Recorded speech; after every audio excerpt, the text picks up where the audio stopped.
Hey there, Troy, Champion Plumbing out of Eagan, Minnesota. Today we are in Hastings and doing another water heater. This is a very tight little spot. This is they're mechanical. Just this tiny little room. Water line's coming out of the wall. Ceiling gas is coming out of the ceiling.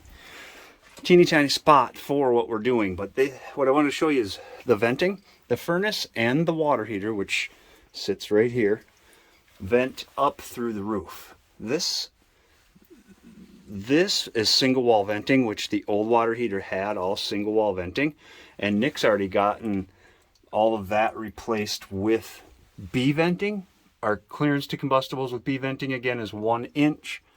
Our single wall venting is 6 inches. So we see a lot of that where I don't know if they were getting away with it back in the day or what, but they did. So everything else looks good. They got combustion air back there, a good gas valve, a good water valve.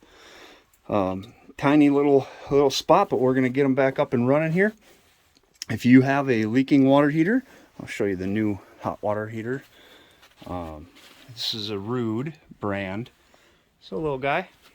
So if you have a leaking hot water heater or just any plumbing at all really, give us a call, 651-365-1340. Look us up on the web, www.championplumbing.net, and please click that subscribe button.